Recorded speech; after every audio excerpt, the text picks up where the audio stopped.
Вітаем, сябры. Субота, роўна 10 ў Беларусі. І традыцыйна ў нашым эфіры раніца з Белсатам. І з вами ў студыі Аліна Коўшык. І Валер Руселік. Новае вызваленне палітычных вязняў. 4-я хваля. Паабяцалі выпусціць за кратаў 250 чалавек. Мы ведаем, што гэты працэс яшчэ ідзе, але 15 з іх адразу вывезлі у Літву. Я была сведкам гэтай падзеі. Сярод гэтых людзей таксама наша калежанка Кацярына Андрэева. І я ўжо ведаю, што Алесь Марченко таксама яго выпусцілі, але застаецца ў Беларусі. А таксама праваабаронца Валентин Стефанович, Марфа Рабкова, блогер Эдуард Пальчас. Гэтага дня мы з вами вельмі чакалі і заўсёды такія сустрэчы радуюць. Давайте паглядзім і паслухаем, як гэта было. Мы с Олесем Борисовичем. Мы тебя чекаем, дорогая. Дякую вялікі, дякую за то, што вы сустракаеце мяне, і я вельмі таксама ўцешаная, што я на волі, вельмі шчаслівая. І дзякую тым, хто намаганні да гэтага прыкладаў. Нас вельмі цёпла сустрэлі. Буду адаптавацца паціху. Ну да, хуткай сустрэчы. Катя! Катя, Андрей! Катя, привітанне! Привітанне, Катя. Привітанне. Як себе адчуваеш? Усё добра, нармальны стан, вялікі дзякуй. Вельмі добра прайшла дарога. Передаем вітанне от твоих близких таксама. И все наши коллеги. Ира Слаўнікова просила тебе обнять. Таксама сегодня была ў эфир. Мы все вельмі тебе чекали. И вельмі рады, что ты ўрэшце з нами. И все наши коллеги, и вся твоя семья. И это невероятно важный день для нас усіх. И мы уже тебя никуда не отпустим. Дзякуй вялікі. Яшчэ раз велізарны дзякуй. Для мяне гэта вельмі важны момант майго жыцця. І я спадзяюся, ведаеце, што вось мы вельмі хутка ў неўзабаве будзем так стаяць і сустракаць Ігара. Абсолютно. И для гэтага зробім все, что можем. Гэта найлепшы чалавек свайго часу, найлепшы калега, гэта выбітны журналіст беларускі, гэта таленавіты аўтар, гэта проста сумленны, шчыры, крыштальна сумленны чалавек. Для мяне гэта проста ідэал. І, Ігор, ты будзеш вольны, я зраблю для гэтага абсалютна ўсё. Ведаеш, Аліна, ну, вось гэта такая канцэнтрацыя, ну, не сказаць, што пазітыва, але, ну, вот такіх эмоцыяў, ад якіх ажно шчыплі ў носе. Слёзы наварачваюцца. Я пераглядаю вось гэта. І я пабачыў твой голас, задрыжаў перад гэтым. Я не уяўляю насамрэч, як ты там. Я бы папросту гаспадарства, я бы папросту там плакаў, вось, ведаеш. Як ты, як з гэтымі эмоцыямі, што падзяліся? Шчасце, што я вела жывы эфір, і у мяне не было магчымасці расклеіцца. І гэта заўсёды мабілізуе, але, канешне, эмоцыі проста зашкальвалі. З аднаго боку радасць, з іншага боку чаканне іншых людзей. Вось я не уяўляю сабе, што адчувае Каця. Зараз, калі яна ўжо ў Варшаве, учора ўвечары, уначы мы яе прывезлі, яна ў бяспецы, зараз у гатэлі прачынаецца і не разумее, дзе яна зараз, што адбываецца. Але памятай пра тое, што сцяж яе муж застаецца ў закладніках. І, дарагі сябры, адразу хочу вас запрасіць на заўтрашнюю раніцу з Белсатам, бо Каця будзе нашай госці. Таму абавязкова глядзіце, гэта будзе першае інтэрв'ю. Але ў нас для вас ёсць таксама пытанне, бо эмоцыі эмоцыямі нашыя, але нам цікава і вашыя эмоцыі. Абсалютна, спадарства, дзяліцеся сваімі пачуццямі, эмоцыямі, якія выклікала ў вас вось гэтае вызваленне часткі палітвязняў, палітвязаных. Калі ласка, пішэце. Ярослав ўжо чакае, будзем чытаць гэта ў жывым эфіры. А пакуль давайте паглядзім, як усё гэта адбывалася, і ўжо незабаве абмяркуем з нашымі госцямі.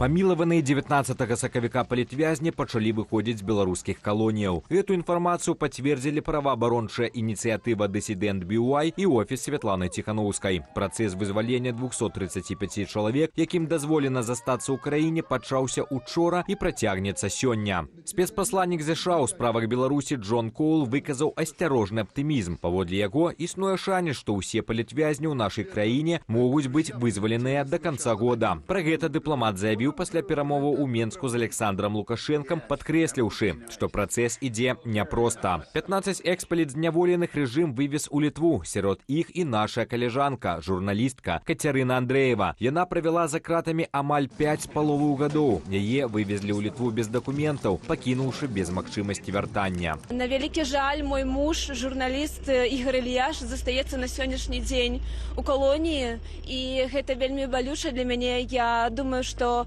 ягонае вызваленне будзе справай майго жыцця ў найбліжэйшы час. Я прыкладу ўсе намаганні, і ўсё, што ад мяне залежыць, я для гэтага зраблю. Разам з Андрэевай на волю выйшлі вядомыя прадстаўнікі грамадзянскай супольнасці: блогер Эдуард Пальчыс, праваабаронцы Валянцін Степанович, Наста Лойка і Марфа Рабкова. Для многіх гэтая свабода толькі пачатак новага выпрабавання. Былыя вязні цяпер у Вільні, дзе ім давядзецца праходзіць рэабілітацыю і пачынаць жыццё нанова. Частка з іх упершыню за гады ўбачыла сваіх блізкіх, не стрымліваючы эмоцыяў. Іншыя, як Пальчыс, толькі цяпер знаёмяцца з уласнымі дзецьмі. Планы на вечар, каб пазнаёміцца з дачкой, і ўсё зразумела, бо я яе ні разу не бачыў, таму ось, ну і трэба прывыкнуць да гэтага свету, пасля цемнаты трэба прывыкаць. Вядома, што 235 чалавек застаюцца ў Беларусі, аднак нават пасля вызвалення яны, як прызнаў сам Лукашенка, знаходзяцца пад кантролем ягоных спецслужбаў. У той жа час Коул распавёў, што ўзняў перад Лукашенкам ключавое пытанне – недапушчальнасць у Беларусі новых арыштаў. Паводле дыпламата, такі сцэнар быў бы ненармальнымі паводзінамі і падарваў бы давер да ўсяго працэсу. За вызваленне палітзняволеных Вашынгтон абвясціў, што здымае санкцыі з Міністэрства фінансаў нашай краіны, найбуйнейшых дзяржаўных банкаў і калійнай галіны Беларусі.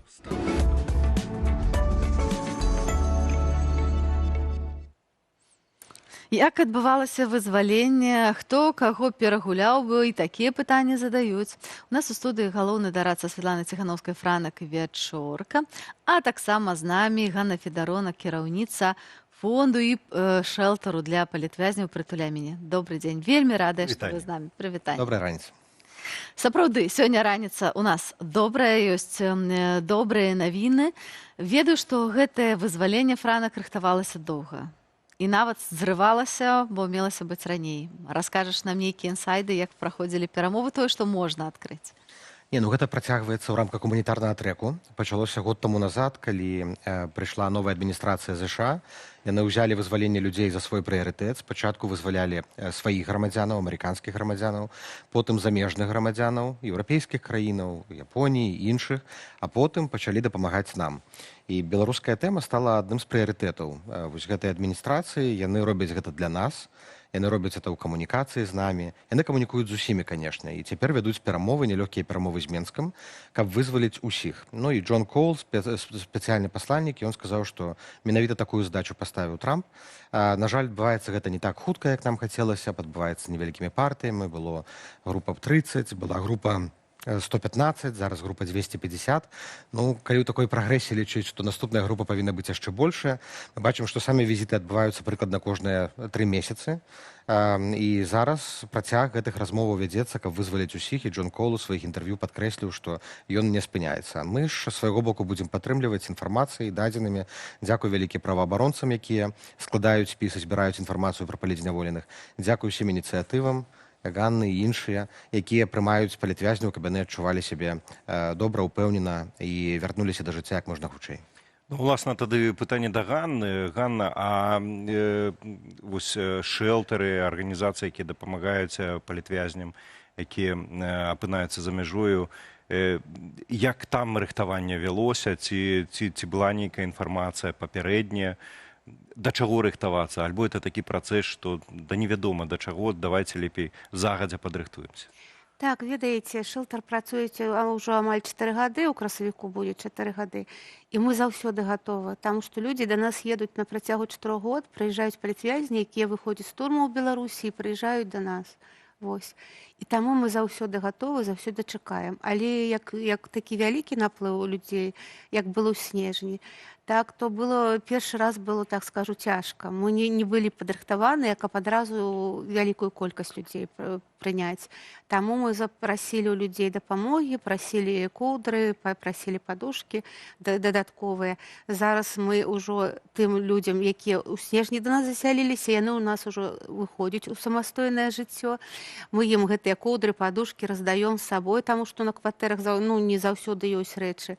І зараз мы чакалі людзей, гэта вызвалення мы чакалі, і мы стараліся гэтыя месцы дзяржаць для гэтых людзей. Мы не засялялі апошні тыдзень, людзям адказвалі некаторым, у которых не такая была крытычная сітуацыя. Мы думалі, што ў Варшаву прыедуць людзі. І таму у нас было на гэты момант было ўсё падрыхтавана. Я хочу сказаць, што я была пад вялікім уражаннем падрыхтоўкі нашых дапамагаючых арганізацый. Я ўсё было зарганізавана і гляджу, што з кожным вызваленнем яны зарганізаваны яшчэ лепей. Людзі, якія выходзяць, яны не маюць фактычна нічога, але яны атрымліваюць нейкія падставовыя рэчы гігіены, нават вопратку. Катя показала, глядзі, якія ў мяне элеганцкія новыя бручкі альбо блуза, бо натуральна у іх забралі все, што было, турэмныя робы пазабіралі, гэтым разам, здаецца, ніхто не прывёз. Але атрымалі як бы такі першы набор самастойнага жыцця, і гэта велізарная праца, якая вядзецца, і яна все лепш і лепш. Але тым не менш, Франак, хочу запытаць яшчэ з палітычнага пункту гледжання. Прабачце, мне трохі замёрзла і голас падводзіць. Кажуць пра тое, што гэтыя вызваленні амерыканцам патрэбныя насамрэч не для вызвалення беларусаў, што хутчэй за ўсё гэта нашмат больш вялікая гульня, якая зараз ідзе, у тым ліку паміж Злучанымі Штатамі і Расіяй. І што тыя санкцыі, якія былі зняты, яны будуць ісці перадусім на карысць Расіі і падтрымліваць у тым ліку магчымасці фінансавання АПК, военно-промысловага комплексу, АПК, канешне ж, не. Як ты да гэтага ставішся? Ці сапраўды па вашых кантактах з амерыканцамі можна гэта пацвердзіць альбо зняпраўдзіць? У амерыканцаў ёсць некалькі прыярытэтных задач. Яны хочуць вырашыць крызіс у Іране, і военная аперацыя адбываецца ёсць Венесуэла, Куба, дзе стаіць пытанне свабоды, пытанне гандлю.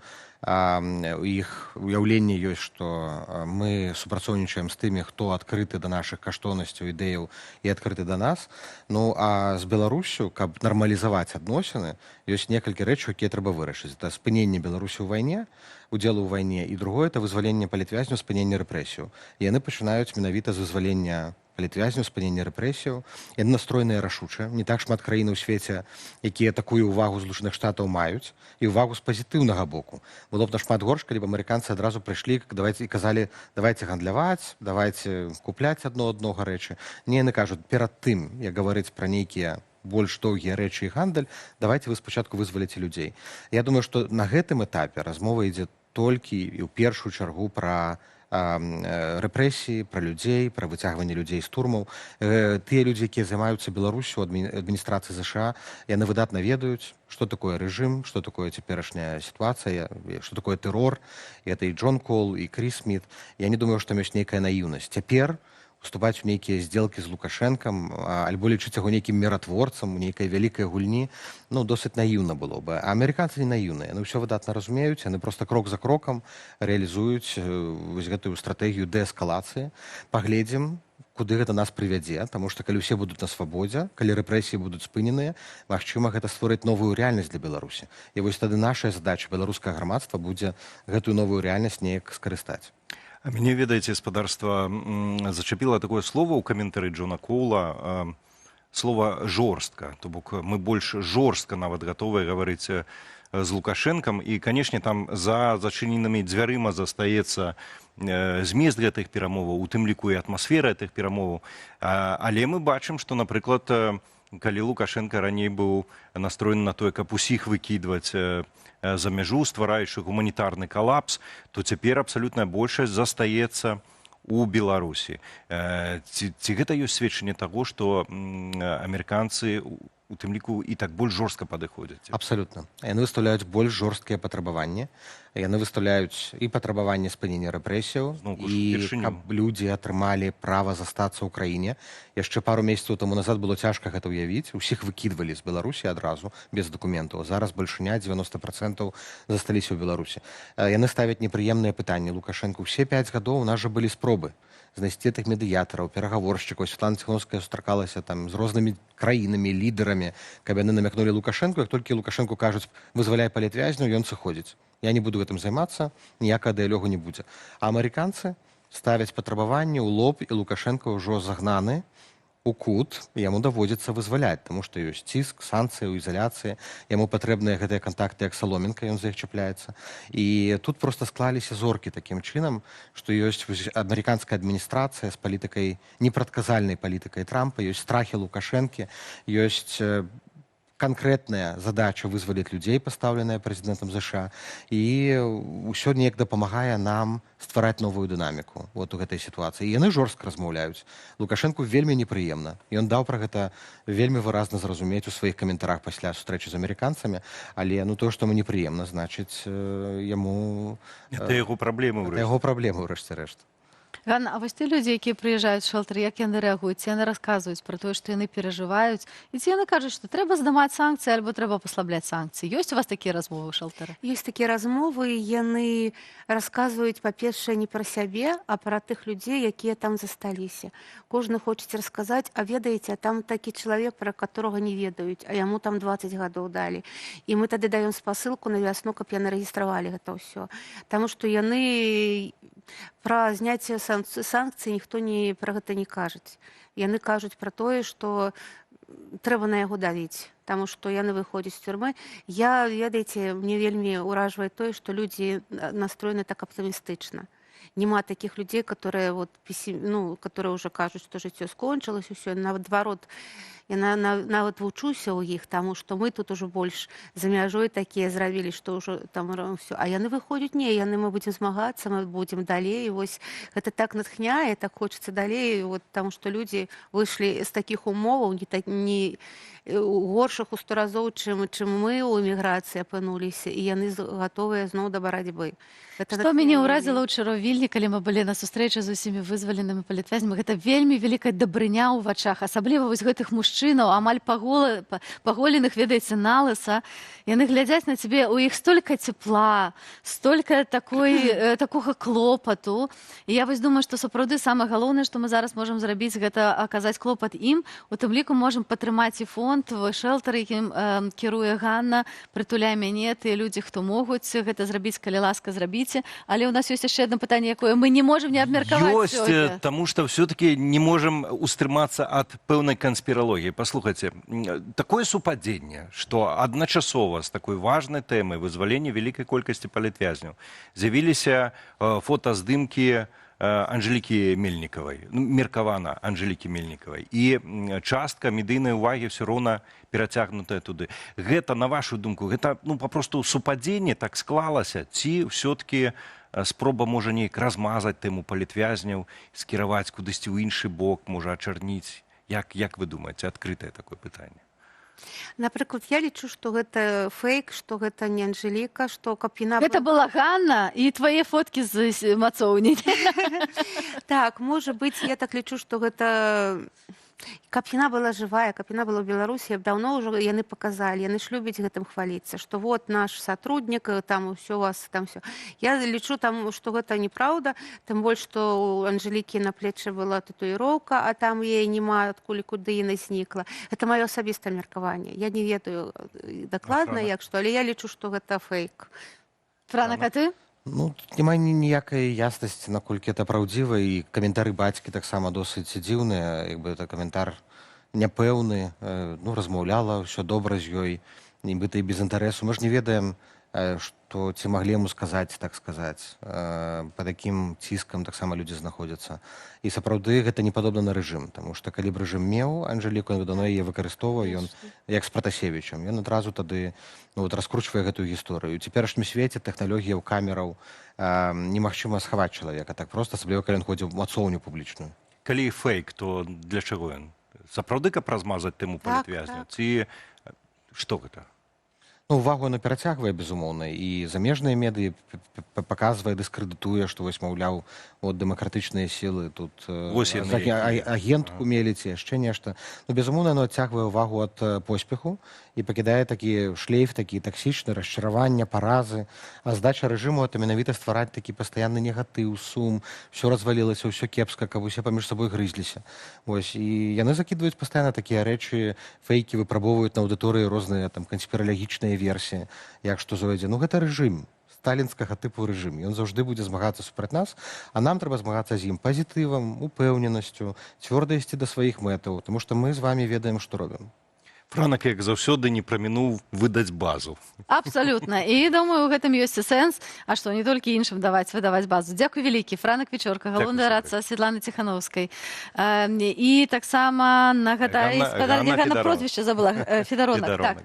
Кіраўніца шэлтара «Прытуляй мяне». Дапамагаем арганізацыям, які дапамагаюць палітвязням, дарагія нашыя сябры. Тым часам наш калега, журналіст, расследавальнік Ігар Карней таксама быў вызвалены не так даўно і выкінуты з Беларусі разам з Сергеем Ціхановскім. Гэта было тады першае вызваленне з амерыканцамі. Так, і ён тады паспеў адседзець 2 гады з 4, якія яму прысудзілі за ягоную прафесійную дзейнасць. Ну, а цяпер Ігар на волі, ну, але на чужыне адначасова. І ён піша кнігу пра тое, як у Беларусі выбіваюць іншадумства турмою.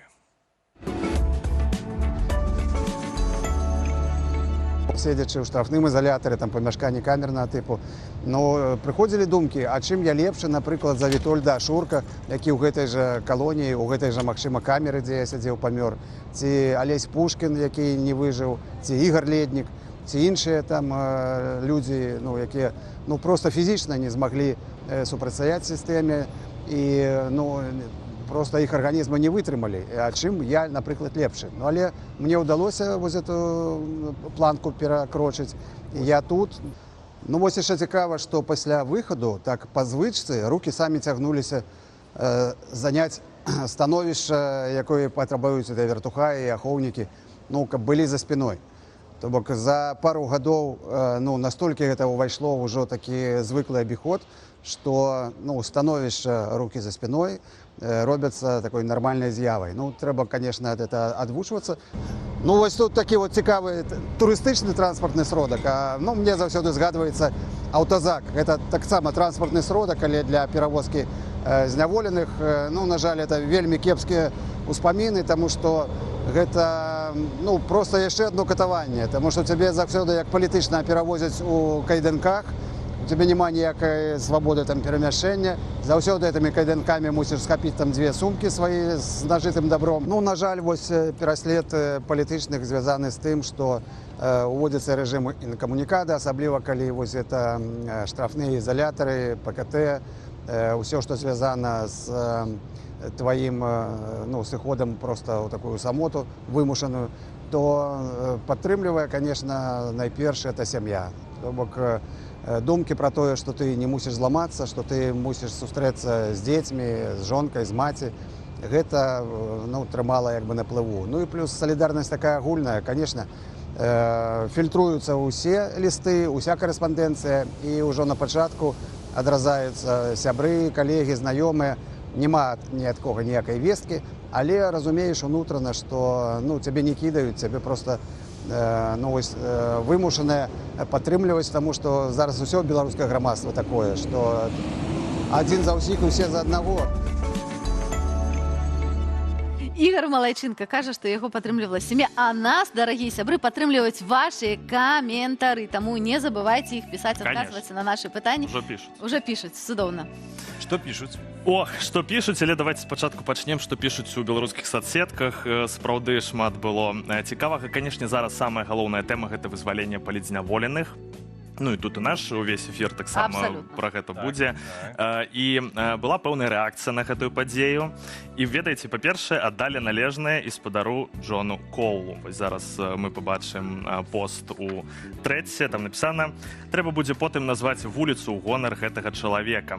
Маштаб яго асобы цяжка ўявіць, такіх людзей ужо не робяць. Дзякуй вам, Джон Коул».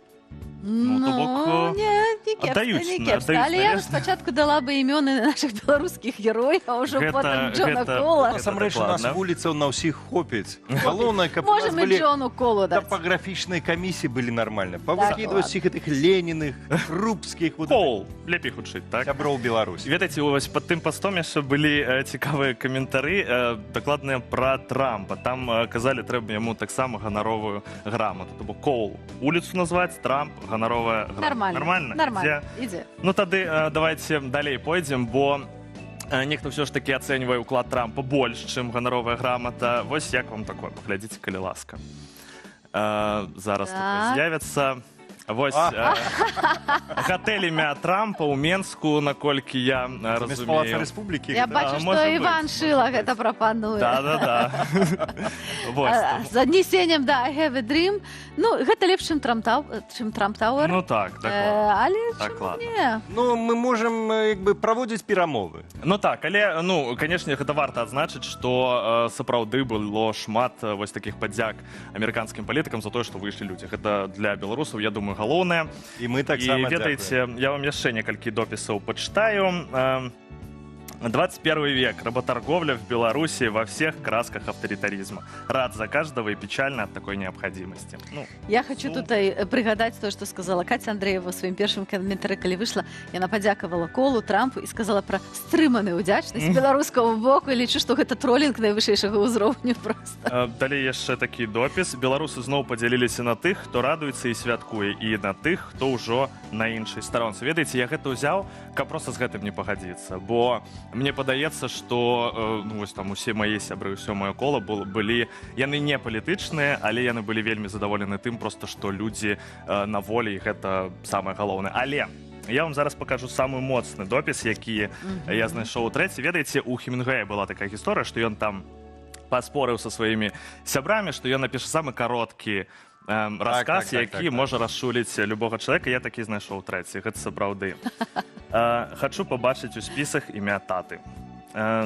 Толькі 6 словаў, але мне падаецца, у іх цалкам адчуваецца вось гэта чаканне, якое ўжо дастала, і надзея, якая ўсё ж такі ёсць ва ўсіх беларусаў. Таму, Дарагі сябры, дарэчы, пад нашай трансляцыяй пішыце, каго бы вы хацелі таксама пабачыць у наступных вызваленняў, бо нягледзячы на тое, што людзі выходзяць, усцяж іх і саджаюць новых, і ўсё ж застаюцца яшчэ тысячы людзей за кратамі. Таму пішыце, каго вы чакаеце найбольш. абавязкова. Але ведаеце, не толькі пра палізняволеных на волі пісалі беларусы ў соцсетках. Я вам зараз пакажу унікальны пост. Гэта такі пост, дзе ёсць і пытанні, і адказ адразу. І вы ўсё адразу зразумееце.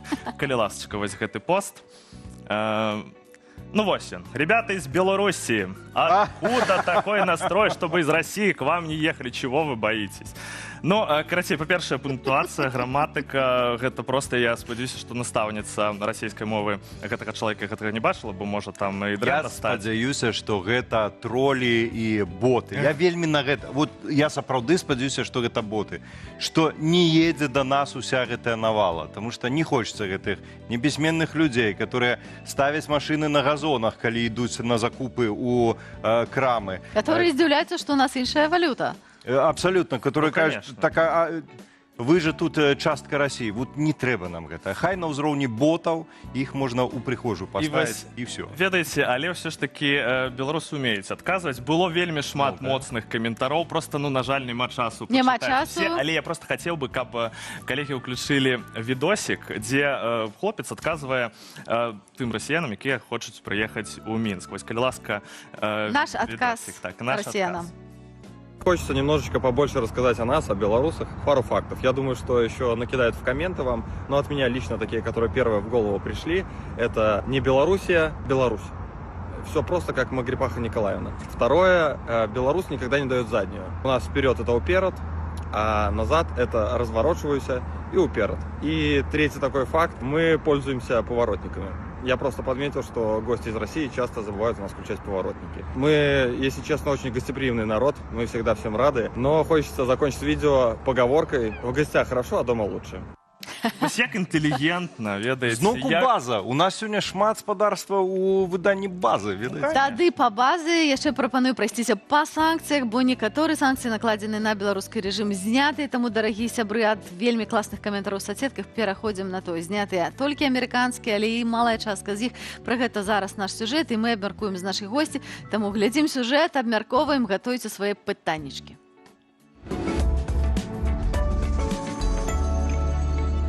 На відэа жлобіна аўто і гарадскі аўтобус спрабуе праехаць у бок вёскі Лебядзёўка. Колы вязнуць, транспарт фактычна спыняецца. А гэта Гомель, вуліца Савецкая. Машыны захрасаюць у гразі, кіроўцы параўноўваюць дарогі з фронтавымі. На минутку вам сейчас покажется, что эти ребята едут по дороге СВО во время распутицы.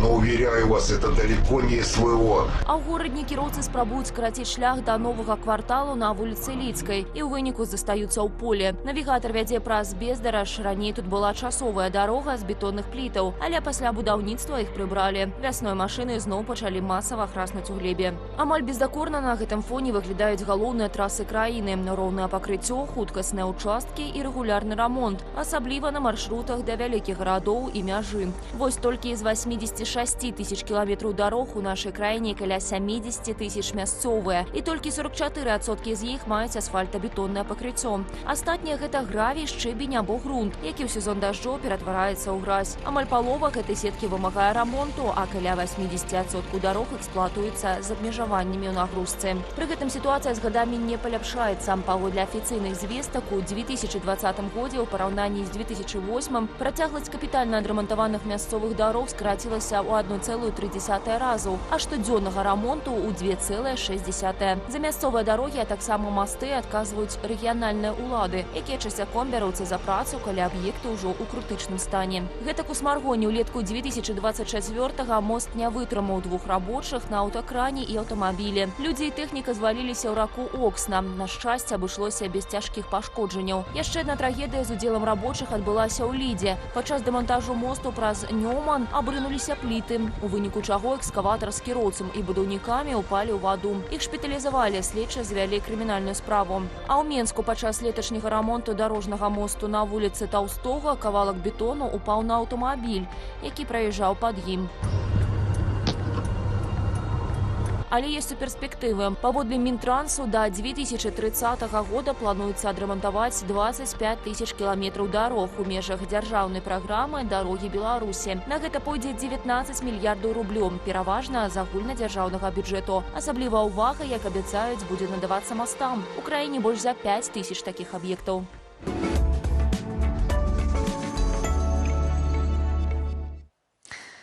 Вы ведаеце, што праблемы звязаныя з 2D, з дарогамі, і далей казаць не буду, і все гэта мы абмяркуем далей з нашай наступнай госці, якая ўжо далучаецца да раніцы з Белсатам. Гэта прадстаўніца аб'яднанага пераходнага кабінету ў сферы эканомікі і фінансаў Аліса Рыжаченка. Вітаем цябе, Аліса. Прывітанне.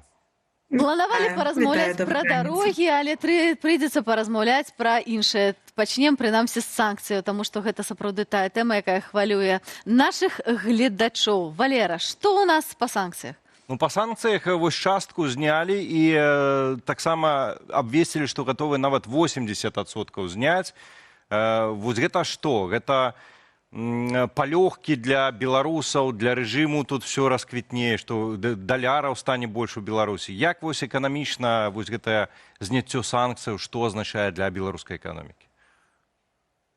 Ну, действительно, да, очень важно понимать, как будут имплементироваться вот это снятие санкций, потому что когда мы говорим о снятии 80% санкций, то это, скорее всего, речь идет о General License, это выдача определенных лицензий для компаний, которые находятся в санкционном списке американском SDN, и для них снимаются частично ограничения. Условно, если мы возьмем Беларусь Калий, Белинвестбанк, Минфин там, и Банк развития, то это может подразумеваться, что американские компании могут покупать белорусский калий через компанию Беларусь Калий, при этом рассчитываться через Белинвестбанк и рассчитываться в долларах.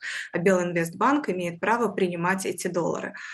Другой вопрос, если это будет полностью делистинг, который будет означать, что с этих компаний сняты полностью санкции, то это уже совершенно другая история, так как Белинвестбанк, Минфин и Банк развития Беларуси – это три институции, три структуры, которые напрямую связаны с финансированием ВПК в Беларуси. И, соответственно, абсолютно полное снятие санкций с этих организаций позволит, во-первых, привлечь валютную выручку в страну. Если будет принято решение, я имею в виду решение Лукашенко о выплате евробондов, о погашении, да, государственного долга, то это может повысить финансовый рейтинг страны и привлечь дополнительные инвестиции. Ну и в целом это будет позволять наполнять ликвидностью банки, которые финансируют военно-промышленный комплекс. То есть непосредственно Белинвестбанк является тем банком, который финансирует различные фирмы и инвестпроекты, так называемые, которые напрямую задействованы в производстве снарядов, шасси для военных машин и так далее. То есть все, что используется для ВПК и все, что мы продаем из оборонки в Россию, это все производится с помощью кредитования через Белинвестбанк, а Минфин выдает гарантии, потому что кредитование происходит под низкий процент, субсидированный процент. И вот как раз-таки вот эту субсидию перекрывает государственные гарантии от Минфина. И эти структуры действуют совместно, и поэтому тут большой вопрос о том, как будут имплементироваться снятие санкций. То есть это будет идти речь только о снятии санкций для получения выручки за продажу калийных удобрений, либо это будет полное снятие. Ну и нужно понимать, что любое, скажем так, любое снятие санкций, которое позволяет принимать выручку, принимать расчеты в долларах, это позволяет наращивать валютную выручку для режима, торговать с большим количеством торговых партнеров разными странами, Индия, Вьетнам, у которых как раз-таки и были проблемы в расчетах за калийные удобрения и за нефтепродукты, потому что они не могли перечислять в другой валюте деньги, да, только в долларах, и сейчас эти проблемы фактически могут исчезнуть. И это, конечно же, приведет к усилению режима Лукашенко. Поэтому тут очень я бы на месте Соединенных Штатов Америки и на месте Европейского Союза была бы очень осторожна как раз-таки вот в том объеме и в той процедуре имплементации снятия этих санкций. Ну вось уласна наконт зняцця санкцыяў і пазіцыі еўразвязу, тое, што еўразвяз не здымае еўрапейскія санкцыі і недавно іх працягнулі яшчэ на год, ці гэтага на сёння дастаткова, каб все-таки стрымліваць рэжым Лукашэнкі у гандлі каліем, у развіцці ВПК працы на Расію, альбо все-таки з'яўляюцца нейкія новыя лазейкі? Конечно, это является очень сильным сдерживающим фактором, потому что тут идет речь о торговле товарами двойного назначения, которые белорусские компании закупают в европейских странах, а не в американских. И те санкции, которые действуют со стороны Европейского Союза в отношении компаний, задействованных в производстве и работе на ВПК, они действуют, и они являются серьезным сдерживающим фактором. Также является серьезным сдерживающим фактором это санкции Литвы в отношении Клайпедского порта и транспортировки белорусских калийных удобрений через Клайпедский порт. Потому что на сегодняшний день, к сожалению, нет официальной статистики, чтобы подтвердить эти слова, но официальные чиновники заявляли в конце прошлого года, что в 2025 году объем экспорта калийных удобрений достиг 10 или 12 даже миллионов тонн в год. Это объемы, которые были еще до ковидного периода 18-19 года. И тут есть два сдерживающих фактора для того, чтобы наращивать объемы торговли и экспорта даже в те же в Соединенные Штаты Америки. Нужно наращивать объемы производства. А если такие производственные мощности, то скорее нету, если мы говорим о 12 миллионах тонн экспорта в прошлом году. То есть там нету мощностей таких на Беларусь-Калий. Другой вопрос, как транспортировать этот экспорт, потому что на сегодняшний день все, что идет через Российскую Федерацию, через российские порты, там уже возникают серьезные скажем так, конкурентная ситуация между местными производителями калийных удобрений и белорусскими калийными удобрениями, потому что объемы грузоперевозов через российские порты тоже ограничены. И для местных производителей белорусский производитель является серьезным конкурентом. И То бок фактически мы любое разумеем, политическое... да, што люфт гэта не такі вялікі, выбачаюся, Аліса. Пераб'ю, бо тут цэлая лекцыя просто па эканоміцы з самага рання для нашых шаноўных гледачоў. Сапраўды тэма санкцыяў важная, але не менш важная, а можа нават больш у нашым паўсядзённым жыцці. Тэма дарогу, пра якую мы сёння і акурат хацелі паразмаўляць, прыйшла вясна. Вядома, не толькі падснежнікі ў лесе, але і таксама ямы на дарогах. Мы ведаем таксама, што асноўныя беларускія магістралі будаваліся, як ні дзіва, за еўрапейскія грошы. Вось гэты міт пра цудоўныя беларускія дарогі насамрэч на гэтым базуецца. Але плынь вось гэта, яна спынілася акурат пасля 2020 года, таму што перасталі паступаць вось гэтыя субсідыі еўрапейскія. Ці ты мяркуеш, што можа з'явіцца такая магчымасць, што новыя грошы на беларускія дарогі з Еўропы паплывуць пасля адмены санкцый, хоць мы ведаем, што гэта санкцыі амерыканскія, а Еўропа ўсё ж кажа пра тое, што не будзе здымаць санкцыі з рэжыму Лукашэнкі. Я думаю, что нет. Во-первых, я хочу тут немножко поправить. Деньги остановились на реконструкцию дорог с 2022 года. Кредитование остановилось, а не с 2020 года. И как раз-таки, да, там финансировал Европейский банк реконструкции и развития и Международный банк реконструкции и развития. Вот по Международному банку у нас порядка 1 миллиарда непогашенной задолженности по кредиту за дороги. И эта задолженность висит, потому что Лукашенко принял одностороннее решение не оплачивать просто кредитные обязательства. И на сегодняшний день все это финансирование остановлено. Вот небольшие цифры с 2010 года по 2022 через Европейский банк реконструкции и развития и Международный банк поступило в Беларусь на реконструкцию дорог, мостов, развязок и различные там ремонты дорог около 400 миллионов долларов и порядка 700 миллионов евро, которые были освоены для строительства новых магистралей, развязок, мостов. Вот как раз-таки то, что сейчас не делается. Потому что если мы сейчас посмотрим на распределение сегодняшнего бюджета, который выделен на ремонт дорог, это как раз-таки только ремонт, ямочный ремонт. Да? Фактически латание дыр, которые есть, но нету никакой реконструкции полноценной, либо капитальных ремонтов, потому что там стоимость очень сильно отличается. Если мы говорим про километр дорог ямочного ремонта и просто ремонта, это там порядка 350 тысяч белорусских рублей, а если мы говорим про капитальный ремонт, это порядка 2 миллионов белорусских рублей, а если мы говорим про модернизацию полную, то это от 10 миллионов белорусских рублей за километр дорог. И поэтому сейчас все средства, которые будут выделяться, они будут выделяться исключительно на латание дыр. И, к сожалению, это очень редко касается местных дорог, это чаще касается каких-то центральных улиц, центральных магистралей, по которым условно ездят фуры, которые платят налоги, да, там, дорожные налоги, дорожные сборы, но, к сожалению, это никак не влияет на жизнь простых белорусов, которые вынуждены каждый день выезжать из своего двора, проезжая огромные ямы, убивая свою машину таким образом и вкладывая еще больше денег в ремонт машины, потому что дороги просто в ужасном состоянии. Аліса, я наколькі памятаю, там у 22 годзе каля 2 мільярдаў завярнуў еўразвяз, скіраваныя на беларускія дарогі. Між тым, не толькі пра дарогі гаворка і пра масты, якія ў нас сталі рэзка падаць, і што цікава, яны якраз вось цяпер час, калі вось масты пабудаваныя раней, яны запас трываласці вычарпалі, і вот іх альбо замяняць цяпер, альбо яны і далей будуць падаць, як сітуацыя з імі. І адразу, можа, такое пытанне нечаканае пра карупцыю, тому што я прыгадваю, як у горадні будавалі мосты, на яго выдзелілі нейкія шалёныя грошы, колькі гэты мосты не каштаваў.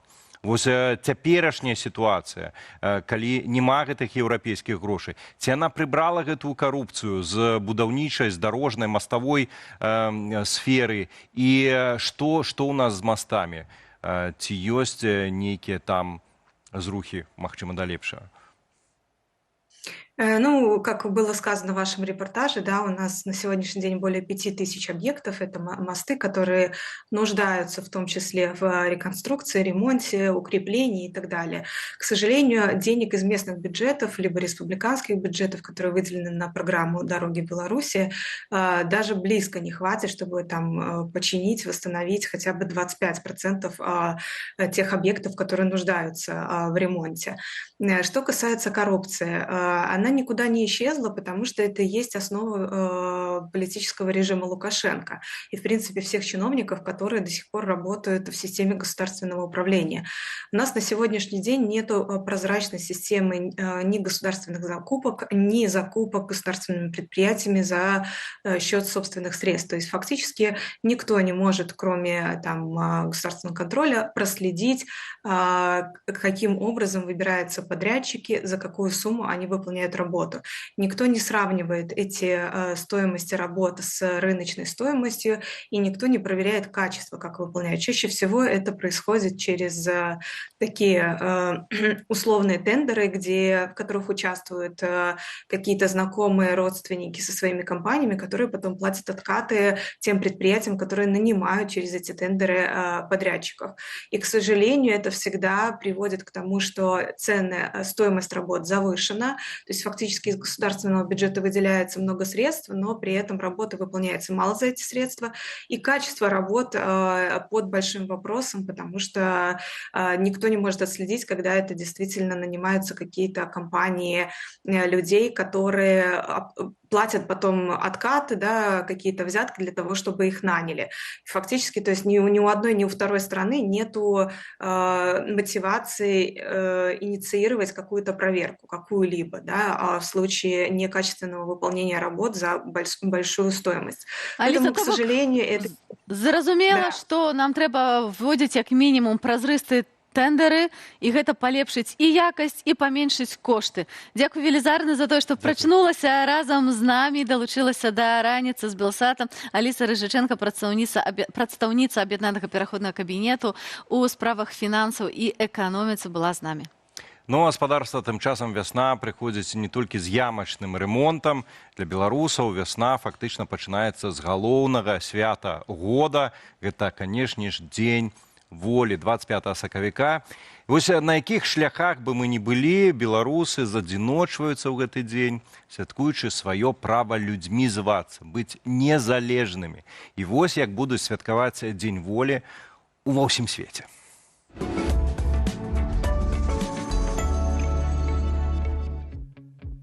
Ад каверняў Чыкага да плошчаў Вільні і Варшавы беларусы ўсяго свету адзначаць сёлета 108-ю гадавіну абвяшчэння незалежнасці Беларускай Народнай Рэспублікі. Нас чакаюць маршы, культурніцкія акцыі, малітвы за Беларусь і сустрэчы з блізкімі духам людзьмі. Беларусь жыве ў нас, дзе б мы не былі. І калі ў вашым горадзе плануецца імпрэза ці акцыя, якую ладзіць мясцовая дыяспара, далучайцеся. Бярыце з сабой сцягі, беларускія, украінскія, сімволіку. Але таксама не забывайцеся падтрымлівацца правілаў бяспекі. Адным з галоўных пунктаў прыцягнення для беларусаў зробіцца Варшава. Акурат тут 28 сакавіка адбудзецца маштабны марш, удзел у якім возьме і Святлана Ціхановская. Надзвычай насычаным на беларускія імпрэзы будзе цэлы тыдзень у Беластоку, у якім жыве значная дыяспара нашых суайчыннікаў. Мітынг-канцэрт у гонар Дня волі тут адбудзецца ўжо 22 сакавіка. Гэдлайнерам абяцаюць паэта-барда ды перакладчыка Андрэя Хадановіча. А ў Вільні галоўныя імпрэзы адбудуцца менавіта 25 сакавіка. Удзельнікаў ад раніцы чакаюць аўта-мота-прабег, экскурсія на могілкі росы. А ўвечары вялікі мітынг і марш на Лукійскай плошчы ды набажэнства. Дзень волі для беларусаў і дзень свабоды і дзень рашучасці. Давайце ўдыхнем на поўныя грудзі, там, дзе мы ёсць. Згадаем тых, хто аддаў жыццё за нашу свабоду і тых, хто цяпер пакутае ў турмах. Згадаем, што мы вялікі і вольны народ. І там, дзе мы можам, на дзень волі уздымем бел-чырвон-белыя сцягі. Дзе не зможам, будзем гучна размаўляць па-беларуску, усміхацца адно аднаму, абдымаць сябраў, сваякоў і каханых.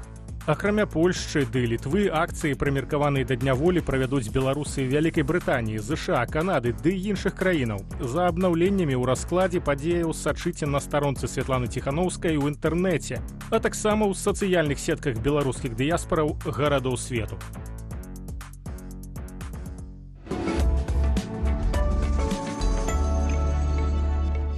Ну что ж, мы призвычаились уже, что моя землячка, городенка Ирина Новик, цудоўная наша экспертка ў самых вот розных народных традыцыях, приносит нам у студию нечто смачное. И, ну, я не, але мои коллеги уже ели там и блинцы на масленицу, частавались абаранками сапраўднымі. Ну и я бачу, что сегодня зноўку вот эта святочная смакота, и это не оливье, и плакала моя дыета, ці што? Про оливье ты вельмі класна згадаў, бо оливье гэта Новы год, а Новы год у нашых продкаў паганцаў адзначаўся менавіта на вясновае раўнадзенства, которое якраз вось сёння і ёсць. У гэты дзень ноч і дзень роўныя, і далей будзе павялічвацца святло. Мы пераходзім на светлы бок жыцця, да нас прылятаюць птушкі, ну а царкоўная традыцыя да гэтага прывязала яшчэ і свята саракі, 40 севастыйскіх пакутнікаў, вось як бы так. Як бы тое ні было, у гэты дзень да нас прылятаюць з выраю птушачкі, і мы іх мусім клікаць. Мы гукаем вясну і будзем пячы вось такіх птушачак. Жавараначкаў, вось яны такія, вось у мяне лупаценькія, хвастаценькія. І зараз я пакажу вам і Валеру, як жа зрабіць гэта сваімі ўласнымі ручкамі. Вось у мяне дажджавое цеста, оно прыгатаванае на апары. Валерачка, адшчыпні сабе такі кавалачак, вот бачыш, такі невялічкі. Я, звычайна, цеста толькі на рыбалку. А можа, тваім рыбам таксама спадабаецца? Файнае цеста. Файнае цеста, яшчэ трошкі можна будзе так. Трэба браць з сабой цеста добрае, бо і рыбу можна і самому пад'есці. Вось такая кілбасачка у цябе мае атрымацца. А потым гэтую кілбасачку мы завяжам на вузельчык. Вось так. Секундачку. Вот так, вот так. У меня тут... Вот так. О, бачыш, вузельчык атрымаўся. Вось вузельчык. Вузельчык. І вось тут мы сфармуем птушачцы дзюбку, вось такую, а вось тут пакладзём на дыванок і зробім хвосцік, такія пёркі намецім. А каб у птушачкі былі лупаценькія вочкі, возьмем разыначку, падзелім яе на двое і ўставім замест вочарі. Я так вылеплю. Я вот на крючок насадить умею, а вот это вот... А так трэба ручки золотые. Я пришла допомагчи, то гляджу, Валера не справляется я с заданием просто редакцийным. Слухайте, ну индык. Он не пералетный. Коли же вороночки робятся, то просто не пройдешь мимо. Алина, я разумею. Конечно. Вот так, вось он вузельчик. У нас, кажуть, вельми мало часу. У меня белорусский слон. Белорусский слон. Яшчэ одна птушечка. Але гэта яшчэ не ўсё, што мы можам зрабіць. О, супер. Выглядае не кепска. Гэта новая мадыфікацыя. Для такіх рукастых, як ты, ёсць не толькі булачкі-жавароначкі, ёсць яшчэ галёпы. Іх ляпілі, калі чакалі буслоў. Таму гэта булачкі ў форме буслінай лапы. То бок, Валерачка, робіш вось такую вось ляпёшачку. Я не поспеваю. Это у меня... Ну гэта уже поклади, хай уже індык чакае. Это смок-юзик будет. Смок-юзик, добра. Добра, что, лепешка. Лепешку я умею. Аддзяляем ад яе вось так вот тры, як у бусліка. А мы рабілі з бабулей, але называлі гусіныя лапкі. Гусіныя лапкі. О, бачыш, это такія рэгіянальныя назвы розныя, конечно, ёсць. І вось такая вось галёпа. Вось галёпа, падобная на такую лапачку. Так, а я пакуль сваё птушачцы вочки раблю. Ну, Алина-то я ведаю, Алина майстрыха вось па ўсіх гэтых справах. У цябе атрымалася. Галёпа супер у цябе атрымалася. О, вельмі. Ну, это таксама лапа цмока некая. Это лапа бусла. І вось гэтыя галёпы, гэта тое, што дапамагае нам клікаць буслоў з выраю. А яшчэ ведаеце што? Наши ж беларускія дзяўчаты, яны ж просто не маглі абысціся, каб не паваражыць. І любая практычна абрадная некая, любыя абрадныя дзені былі прывязаныя да таго, што варажылі. І вось на гэтых галёпах можна было варажыць на замужжа. То бок, кожная з нас. Можа прыдасца. Мне... Ой, я покладу тады, мне не трэба.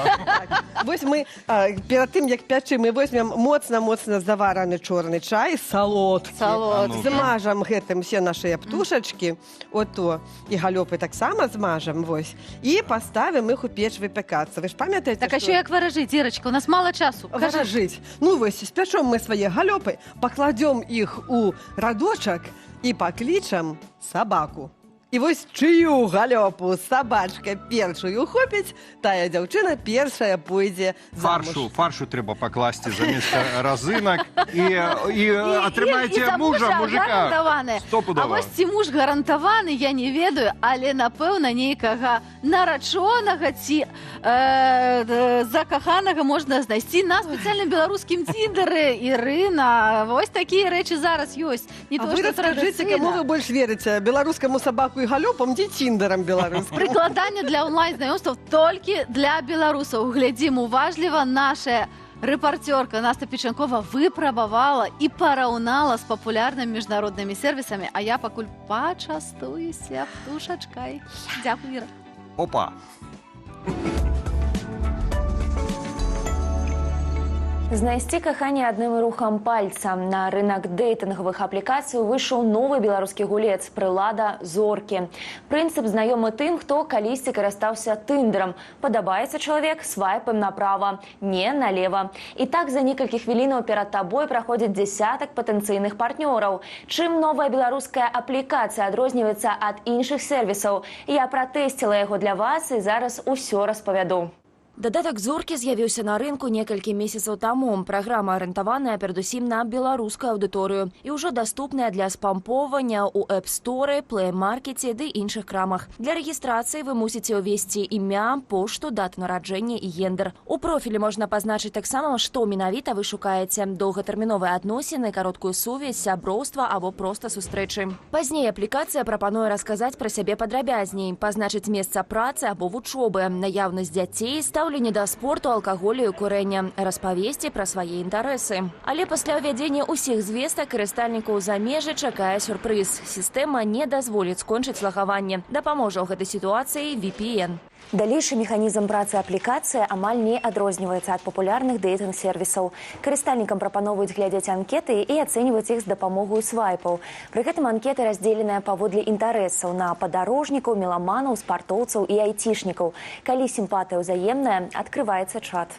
«Зоркі» не першая спроба стварыць беларускі аналаг тындеру пасля таго, як папулярны сервіс спыніў працу ў Беларусі ў лютым 2024-га. Ужо ў жніўні таго ж года распрацоўнікі прадставілі цалкам беларускамоўную аплікацыю «Від». Сервіс прапаноўваў беларусам знаёміцца паміж сабой, у тым ліку і ў міграцыі. Яшчэ до альтэрнатыву тындеру эксперыментальны Sunlight распрацавалі менскія гімназісты. Праграма арыентаваная найперш на падлеткаў. Акрамя лакальных праектаў на рынку працуюць і іншыя платформы, напрыклад, расійскія Twinbee, Mamba або сервіс ВК знакомства, які нядаўна таксама стаў даступны ў Беларусі як асобная аплікацыя. Карыстальнікі адзначылі, што ў ёй можна адразу бачыць людзей, якія паставілі вам лайк, але скардзіліся на невялікую колькасць профіляў і праблемы з бяспекай. Пакуль мы пажыраем смачныя булачкі, якія спекла нам Ірына, Ярослав будзе расказваць ваши адказы. Давайте, да. Я тут, ведаеце, мы зараз тут хуценька, наколькі паспеем, прабяжымся амаль по ўсяму эфіру. Зараз такі спартовы каментар, не мог яго не прываць, прабачце. Конечно. Коулы заўсёды магутныя персанажы былі. Няхай гэта будзе Эшлі з Арсенала, Джо з Чэлсі і Джон з Вашынгтона. Ну, то бок гэта футбалісты даволі знакамітыя. Клас. Яшчэ, вось мы там чыталі пра то, як там абураліся беларусы пераезду расіян у Беларусь, і тут вельмі такое слушнае нагадалі трэнд. Быў яшчэ цудоўны тренд, калі беларусы пісалі, як прыехалі ў РФ, і там у іх адмаўляліся прымаць беларускія рублі. Вы представляеце, яшчэ трэба было: а што у вас тут беларускай не разумеюць? А чаму? Так былі ж адной краінай, сябравалі. Што здарылася? Ну, непонятно. Мне, калі ласачка, гарбаты зялёная, Філіжанку. Філіжаночку. Так, ну і, конечно, писали про вызваленне палітвязняў. У чацверг з вялікім хваляваннем і нецярпеннем чакала вечара. Глядзела спецэфіры і стрымы на Белсаце. І са слязьмі на вачах разам з вами сустракала нашых вызваленых герояў. Была вялікая радасць. Радасць ад таго, што людзі нарэшце на свабодзе. Адначасова сумна, што яшчэ шмат палітвязняў знаходзяцца за кратамі, і рэпрэсіі не спыняецца. І, ведаеце, такі падсумоўваючы каментар. Так. Эмоцыі станоўчыя, я так і гэта прачытаў. Эмоцыі станоўчыя, але вельмі стрыманыя. Чакаем вызвалення краіны. То бок, без эйфарыі, радуемся. І вострым косы. Але захоўваецца цвёрдасць і І ўпэўненасць. правільны накірунак. Дарагія сябры, нагадаю, што вашых каментароў мы чакаем пад нашай трансляцыі, але таксама на ўсіх нашых сацыяльных сетках. Раніца шоу. Ярослаў адсочвае, таму пішыце, глядзіце, які класны у нас Ярослаў. Все ваши каментары, ён з вами перапісваецца. Але дбайце пра сваю бяспеку. А чаму, падкажуць Юрый Стыльскі і гурт «Дай дарогу». А я яшчэ одну булочку А я возьму. так сам возьму. А мне хопіць.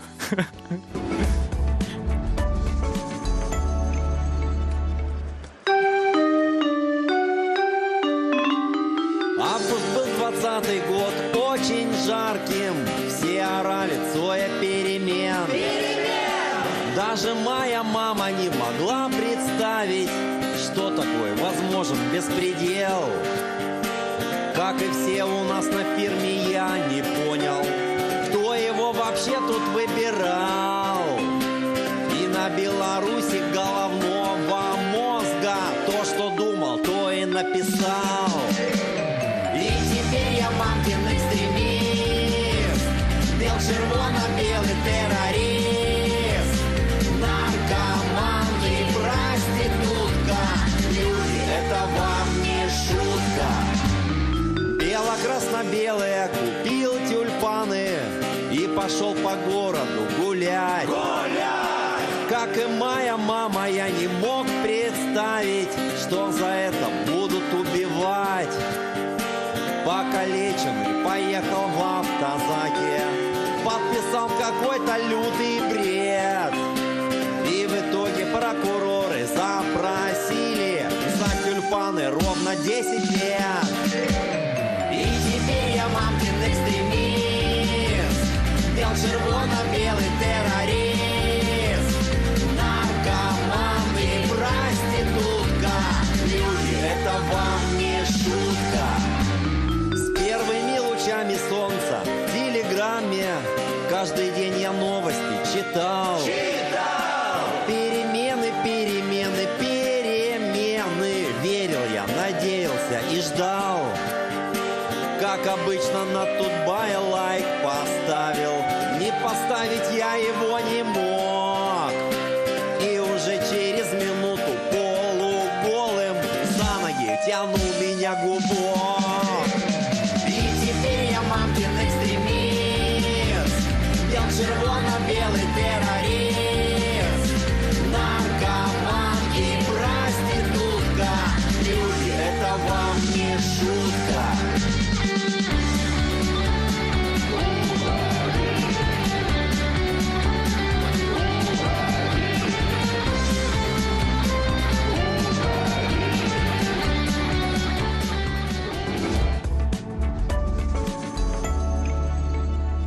А мы, конечно ж, працягваем эфир раніцы з Белсатам у студыі Валеру Селік. І Аліна Коўшык. Рыхтуемся да Дня волі 25 сакавіка. Літаральна праз 4 дні легендарны гурт «Крамбамбуля» дасць паўнафарматны канцэрт. А 19 гадзіне ў самым цэнтры Варшавы на пляцоўцы Непа. Квіткі яшчэ можна набыць. Конечно, запрашаем тых, хто можа далучыцца.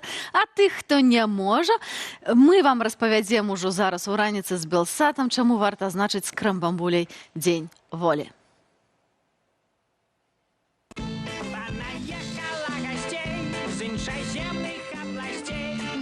Іронія ў тэкстах і нацыянальны каларыт. У пачатку 2000-х на менскай сцэне з'явіўся гурт «Крамбамбуля». Сярод першых хітоў «Абсент», «Турысты» і «Вядома госці». Лявон Вольскі ў дуэце з Сергеем Міхалком. Трэк стаў хітом. У кліпе здымаліся вядомыя беларускія спартоўцы, велагоншчыца Наталья Цылінская, плаўчыха Александра Герасіменя, футбалісты Александр Хацкевіч і Александр Глеб. Пасля плошчы 2010-га Крамбамбуля ўпершыню трапіла ў чорны спіс, сутыкнуўшыся з ціскам уладу. Канцэрты забараняліся, выступы ў Беларусі сталі амаль немагчымымі. У 2011 годзе выйшаў альбом «Драбадзе драбада». На ім былі прадстаўленыя пераклады еўрапейскіх хітоў на беларускую, а таксама песні па-французску, нямецкую, італьянскую ды на іншых мовах. Наступны альбом «Чырвоны штраль», які крытыкі назвалі найлепшым у гісторыі гурта, стаў для музыкаў апошнім. Крамбамбуля фактычна скончыла кар'еру. Аднак, як паказвае практыка, заставалася пад пільнаю ўвагу рэжыму, бо як яшчэ патлумачыць тое, што больш чым праз 10 гадоў сёлета ў студзені сілавікі прызналі беларускамоўны кавер гурта на песню Боба Марлі «Я страляў міліцыянта» экстрэмісткай.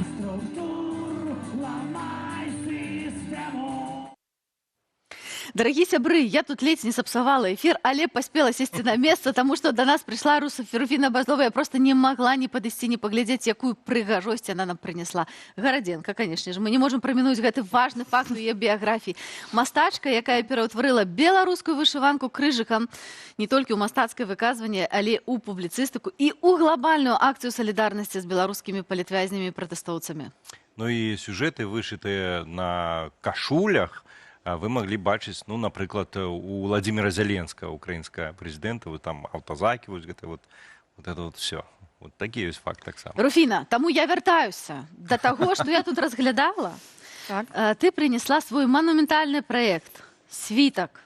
Так. Сага пратэстаў. Так. Сага пратэстаў. Гэта 7 метраў сапраўднай беларускай вышыванкі. Выжыванкі.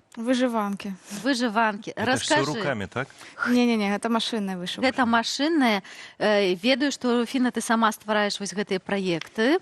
І мы іх вышываем. І каго мы тут бачым? Ну, гэты праект «Сага пратэстаў», дарэчы, так спалучаюць усе працы, што я рабіла як бы дакументацыю пратэстаў у 2020 годзе. І менавіта гэтая сага была зроблена для выставы «Кожны дзень», што адбылася ў Кіеве ў 2021 годзе. Ну, дарэчы, тут сабраны ўсе гэтыя важныя падзеі. Раскажы, каго мы тут можем пазнаць, Валера? Каго бачыш? Ну, цікава, ці вось тут вы пазнаеце.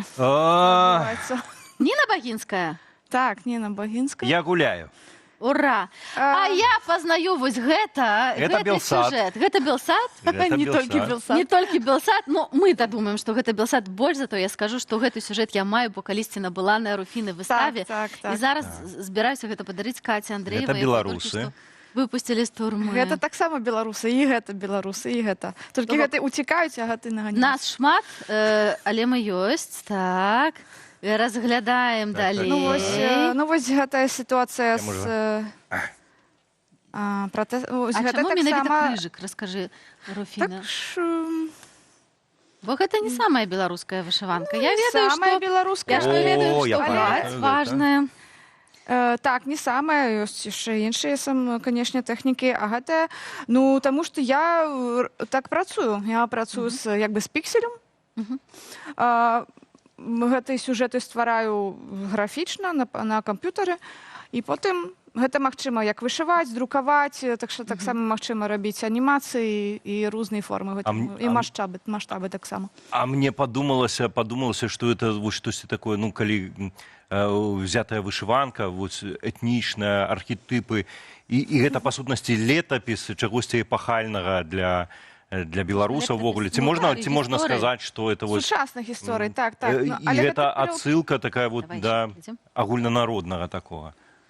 Ну, канешне, як бы я выходжу з традыцыйнага беларускага коду. Гэты барвы і гэты твары, калі вы пабачыце гэты коса-штварэц. Это з кветкамі, дзяўчаты, так? Так, а гэта вось дум улады. Так. Сцяге вось гэта такая гісторыя з таксістам, як захараніў. Так. Па-першае, гэта прыгожа, а па-другое, гэта прабілася ў масавую беларускую культуру. Бо дзякуючы таму, што Руфіна папулярызуе крыжык, мы бачым яго на розных афішах, на вышыванках, бо вышыванка Зеленскага адчыніла скрынку Пандоры. Ой, не так хутка мы так не паспяваем працаваць. Нашым аператарам складана. Я ведаю, што вышыванкі з падобным узорам пачалі таксама стварацца, і гэта вельмі цудоўна. Скажы, калі ласка, Не які ведаю, самы ці гэта цудоўна, бо гэта нелегальна. Нелегальна, яны табе не заплацілі? Не, з Зеленскім усё афіцыйна, але ўсё гэты астатняе? арнамент потым так. Просто скаралі. Дарагі сябры, а як да цябе звярнуліся прадстаўнікі Зеленскага, дарэчы? Як гэта было? Было там нейкае беларускае лобі? Не, гэта гісторыя такая, што мы супрацавалі з украінскім брэндам «Інт Пашыў», дзе мы зрабілі вось гэтую кашулю. Дарэчы, можна набыць афіцыйна толькі ў іх. Брэнд «Інт Пашыў». Яшчэ зараз у розных колерах гэта прадаецца. І як атрымалася, Зеленскі быў я іх кліентам доўга. Яшчэ перад прэзідэнцтвам. І вось яны з ім скантактаваліся і прапанавалі яму падарыць кашулю, якая таксама ў бела-чырвоных колерах, арыгінальны варыянт. Але ж мы ведаем, што ў яго канцэпт па адзенню зараз, пакуль яшчэ ідзе вайна, таму менавіта для яго зрабілі адзіную афіцыйную вышыванку ў гэтых хакі чорна-колерам. Але там беларускі сюжэт, правильно? З аўтазакам? Што там? Не, там украінскі сюжэт. Украінскі сюжэт, ага. Ну, у нас вельмі шмат перасякаецца ўвогуле. Калі вярнуцца на момант літаральна, да, я вельмі ўражаны. Дзе гэта яшчэ можна пабачыць і іншым таксама беларусам, вось, ну, акрамя як у нас у студыі, каб там цалкам разгарнуць, дзесьці дэманструецца. Вельмі хацелася бы проста разгледзець кожную деталь. Ну, зараз гэта вышыўка, гэта праца паедзе на выставу у Будапешт. Яна там будзе месяц выставленая. Беларусы, калі вы раптам за сеткамі ў мяне поедете на выборы Орбана, можете завітаць і паглядзець выставу сагу Руфіны Базловай, але Руфіна, гэта твой не адзіны праект. Што з цих ты хацеў дадаць? Я вот і про Орбана сказала, я так подумал, боже, а калі там все зменіцца да дэмакратыі, то зможам мы сказаць, што ёсць у павароце да дэмакратыі і беларускі свет? Абсолютно, я думаю, заўсёды у ўсіх пазітывах трэба шукаць беларускі свет. А што будзе? Руфіна, я выстава з гэтым не звязаны. Вельмі люблю яшчэ твой іншы праект, які называецца Framed in Belarus. Гэта праект, які ўжо афіцыйна закрыты амаль. Закрытая актыўная частка. Немагчыма далучыцца і вышываць. І калі ж скажу, што яшчэ будзе момант, калі можна. Так. Але ж я зараз хутчэй працую над ужо сабраным архіваў, працаў. Гэта больш як 683 вышыўкі ад людзей з цэлага света. Дарэчы, мама, у нас удзельнікі з 41 страны. Вось. І зараз працую над гэтым і буду рыхтаваць кніжку у наступным годзе пра праект. Вось тут у мяне у руках Степан Латыпаў, побач з табой Вітальд Ашурак. Я ў тваёй майстэрні бачыла і іншыя прапановы. Як агулам гэта ствараецца? Давай раскажам. Я ведаю, але давай раскажам нашым гледачам. Так, добра. Ну, я, па-першае, вывучаю гісторыі палітычных вязняў з адкрытых крыніц. І потым на аснове гэтай інфармацыі раблю схему для вышыўкі, па сутнасці, толькі у камп'ютары. І потым людзі з цэлага света могуць маглі зарэгістравацца ў праекце, атрымаць інструкцыі, як вышываць, што набыць, дарэчы, тую схему таксама, і потым яны вышываюць, а калі вышьюць, то дасылаюць да мяне разам з каментарамі, з фатаграфіямі працэсу, і вось гэтай каментары, дарэчы, самыя для мяне вельмі моцныя заўсёды. Гэта атрымліваецца таксама яшчэ адзін манументальны такі летапіс якраз праз асобы, праз беларусаў, палітвязняў. А вышываюць хто? Гэта беларусы пераважна ці не беларусы? І тыя. А ці адрозніваюцца каментары, которые дасылаюць, каментары ад беларусаў, якія ўдзельнічаюць, і ад людзей іншых? У нечым адрозніваюцца, у нечым не. Канешне, вышыванне гэта такая медытатыўная практыка, і вельмі шмат людзей рэфлексуюць у гэты момант. Што да беларусаў, то яны часта пішуць, што яны як бы спалучаюцца з краінай, яны спалучаюцца адзін з адным, гэта дапамагае як бы спрацаваць гэтую фрустрацыю з таго, што ўжо як бы ўжо няма таго спалучэння, той энергіі. А для іншаземцаў гэта заўсёды такой момант, калі яны могуць праз гісторыю канкрэтна аднаго чалавека даведацца больш і ўвогуле пра Беларусь, пра яе культуру, пра гісторыю. Бок ты ў нас асветніца яшчэ ў гэтым праекце. І несеш у свет, на ўвесь свет імя Ну, не толькі. І часта людзі таксама, як беларусы, так і замежнікі пішуць, што гэта прабуджае ў іх такія актыўнасць да дзеяння, актыўнасць да дзеяння. Я ведаю, што часам абсалютна незвычайныя гісторыі звязаны з гэтым праектам. Падзяліся, можа, адной-дзвюмя, якія найбольш цябе закранулі ў тваім сэрцы. Я бачыла одну старую кашулю у цябе ў майстэрні, я памятаю. Якая зрабіла на мяне вельмі вялікае ўражанне. Гэта праца адной жанчыны з Нарвегіі, Яна Норка. Яна вышывала на кашулі свайго таты, які раней танцаваў у фальклорным гурце у Нарвегіі. І вось яна сказала, ну так, а там яшчэ гэтая нарвежская вышыўка, такі строй зрабёны, вельмі прыгожы. І вось яна на ім вышыла гісторыю аднаго з палітычных вязняў. І, дарэчы, потым была выстава ў Нарвегіі, і ён і яна прыйшлі зноў пабачыць гэтую кашулю. Вось. І яшчэ вельмі такая моцная гісторыя, таксама з прародзічамі звязаная. Гэта жанчына з Канады, якая не магла прыехаць да сваёй бабулі, якая ў Беларусі, бо пандэмія, пратэсты, вайна і гэтак далей. І у яе была вышыўка ад гэтай бабулі, зрабёная для, як гэта называецца? Для подушкі? Для подушкі, так. І яна спалучыла як бы гэты сябе і гэтую бабулю праз гэтую вышыўку, і на гэтай падушцы яна вышыла гісторыю з аднаго з палітычных вязняў таксама. І вось для яе гэта было такім сімвалічным спалучэннем. А ці сваякі палітвязняў таксама далучаюцца да гэтай акцыі, далучыліся? Ну, ці можам гэта казаць у эфіры? Так. Так, мы не будзем называць імёны, але так. І што, і тады будзем запрашаць яшчэ раз на выставу ў Будапешце, так? Так, а дарэчы, гэты праект можна будзе пабачыць на біенале Вывецы ўмнені, біенале Matter of Art у Празе 11 чэрвеня, 6 месяц. Дзякуй вялікі за тое, што прыйшла да нас, і будзем спадзявацца, што працягнецца далей манументальны вось такі праект, але, ну, можа, з нейкіх нагодаў больш прыемных не будзе ў нас такіх ужо страшных нагодаў. Ну, а спадарства мы працягнем. Адзінае, што, канешне, нагадаю, беларуская мастачка, наша зямлячка Руфіна Базлова была з намі. Ну, а мы працягваем уласны рэпартаж пра нашага калегу, былога ўжо палітвязня Ігора Карнея, які піша кнігу пра беларускія турмы і пасля выгнання з радзімы марыць вярнуцца ў Беларусь. Зноў жа, Лукашенко, ягонае атачэнне ўвесь час паўтараюць, як заведзенае, што палітычных у Беларусі няма.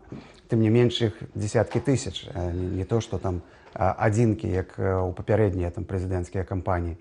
Ну, і я ўзяўся. В прынцыпе, пакуль гэта было ўсё свежае ў памяці, трэба было фіксаваць. Ну, але гэта не толькі мой асабісты досвед, каб не выглядала суб'ектыўна, то будуць гісторыі яшчэ практычна 2 дзесяткаў чалавек, былых палітзняволеных і цяперашніх, напэўна, яшчэ некаторыя, таму што ўжо так атрымліваецца, што і па другому кругу некаторыя пачалі заязджаць у гэтыя калоніі. Даю пры пачатку такі вот імправізаваны слоўнічак таго, што ходзіць у тым атачэнні. Ну, напрыклад, ось, абшчак. Ну, это фонд такі ўзаемадапамогі, зноў жа, у двукосці на крымінальным жаргоне. Ці там атаварка, это вот самая, напэўна, жаданая увогуле з'ява сярод так званых зэкаў, тое, чаго чакаюць. Это безнаяўнае набыццё рэчаў у, як я кажу, у каланіяльнай краме. Катаванне адзінотай – гэта рэальны, на жаль, працэс, які існуе ў 21 стагоддзі у еўрапейскай краіне, і з гэтым трэба, конечно, нешта рабіць, таму што любому чалавеку разумнаму, я ўжо не кажу там пра далёкае замежжа, той жа Бельгіі там ці Нідерланды, але нават палякам ці літоўцам, вось расказваючы, што па суседстве ў іх адбываюцца вяртання ў цемрашальства, ў сярэднявечча, для іх гэта ўжо выклікае непаразуменне і вялікія пытанні. Зрэшты, біялагічныя адкрыцці гэтым не скончыліся. Аказалася, што любая істота, незалежна ад памераў і класу, мае свой характар. Дзесьці праз тыдзень у камеры з'явілася яшчэ адна муха. Нарэшце стала бачна, наколькі Ніна меншая за аднакрыўніцу. Мабыць, Евачка падлетак твайго ўзросту. Але спробы дрэсуры гэтым разам плёну не мелі. Наколькі вялікая, настолькі ж і дурненькая.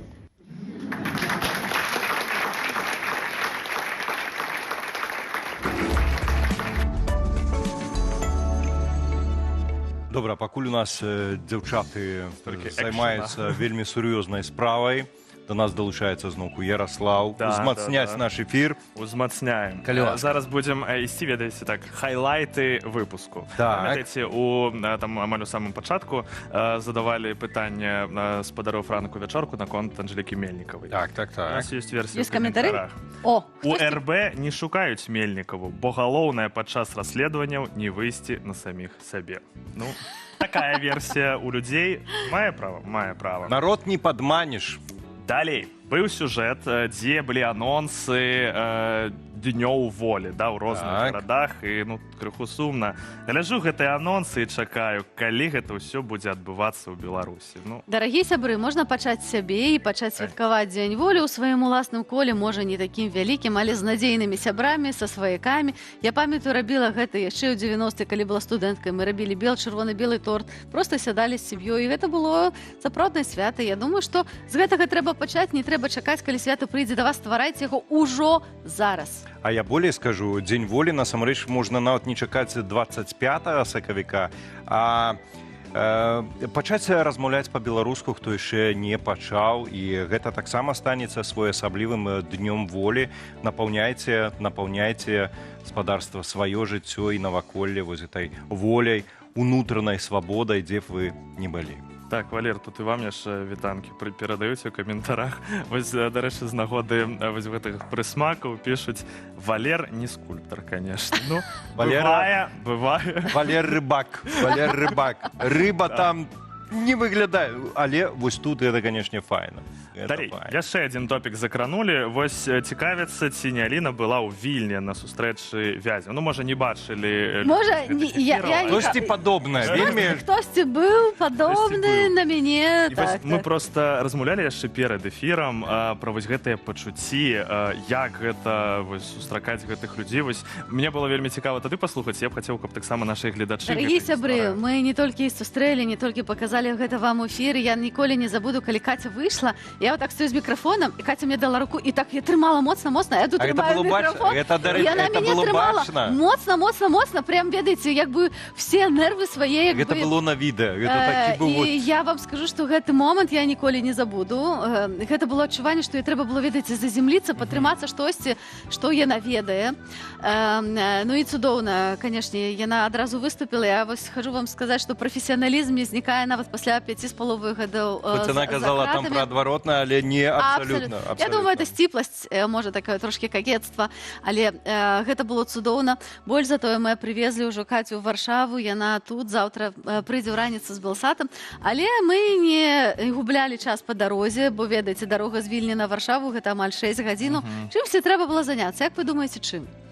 Я знаю, адказ таму не буду спойлерыць. Ты ведаеш адказ, па-першае, не ведаеце, здраджу таямніцу, бо гэта была прыватная, але Катя позвонила Маша Колеснікова, была і у них прыватная размова, то бок вось гэтай сувязі, якія засталіся з турмы, яны захоўваюцца, хаця яны досыць цяжка перажываюцца. Вот Катя бачыла, што вось гэта, яна кажа, голас турмы, вось адчуванне, што ты як бы трошки туды вяртаешься, але каб не было флешбэкаў, мы вырашылі Каці наверстаць тое, што яна згубіла за 5 гадоў і паказаць ёй кліпы і паслухаць беларускія песні, якія з'явіліся за гэты час. І мы прямо зрабілі цэлую з Алесем Баразенкам рэтраспектыву і ўвесь всю дарогу. 5,5 гадоў. Так, ну што нам прыходзіла ў галаву, натуральна, мы не рыхтаваліся, але паказалі ёй і кліпы. Нашмат цікавей успрымаецца з кліпамі музыка, чым проста.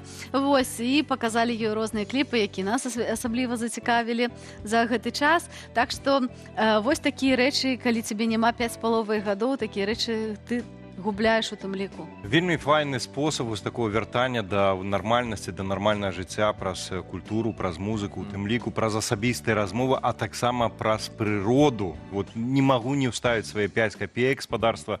Все-таки таксама і прырода вельмі адцягвае, выцягвае душу. Таму, калі цяжка, ідзіце адразу на прыроду, а яшчэ і ў добрай кампаніі. Нагадваючы каментары, мы вострым косы, але і рыхтуем вуды, правда, Валер? У мяне даўно ўжо ўсё заражана спадарства, таму што пачаўся, канешне, пачаў. Я сюды, можна сказаць, прыбег з рыбалкі, спадарства, а на якія рэчкі, азёры Беларусі можна ехаць ужо там на сама Шчупака. Не ведаю, як там нерастовы сезон пачынаецца, это па-першае. Але ўсё-ткі, якія ў нас, што там рыбна, давайте паглядзім у сюжэце.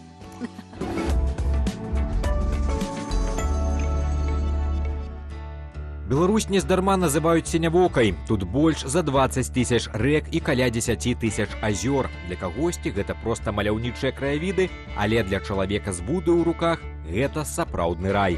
Наша вандроўка пачынаецца на поўдні, дзе нясе свае магутныя воды Прыпяць. Гэта сапраўдная палеская амазонка. Тут вядзецца шчупак, судак, леш і, вядома, сом. Калі вы марыце пра сустрэчу з гэтай рачной акулай, здольнай выпрабаваць ваш характар, вам менавіта сюды. Яшчэ адна топ-рака Бацька Нёман. Яна славіцца трафейным судаком і галаўнём. Не забываем і пра Дняпро. Самая вялікая рака Беларусі – гэта увасабленне шчодрасці. Тут, на залацістых броўках, палюе судак. Калі ж душа просіць крышталёвай цішыні, то трэба ехаць на поўнач. Возера Сялява, што на Крупшчыне, рыбакі называюць шчупачыным каралеўствам. Празрыстасць вады тут такая, што на глыбіні можна ўбачыць сапраўдных азёрных монстраў. Гэта месца для тых, хто шануе эстэтыку і магутныя ўдары драпежніка. Не менш славяцца і браслаўскія азёры – Снуды, Струста, Дрывяты. Там кожная затока хаваецца ў чароце, а ў глыбіні сустрэчы з вамі чакае бронзавы лінь або важкі акунь. Але самая фантастычная гісторыя беларускіх азёраў звязаная з самым вялікім вадаёмам – Нараччу. Менавіта тут вядзецца вугор. Гэтая рыба – сапраўдны вандроўнік. Толькі ўявіце, вугры родзяцца за тысячы кіламетраў адсюль, у Саргасавым моры, каля берагоў Амерыкі. 3 гады лічынкі нясуцца праз Атлантыку, каб па рэках дабрацца да нашай Нарачы.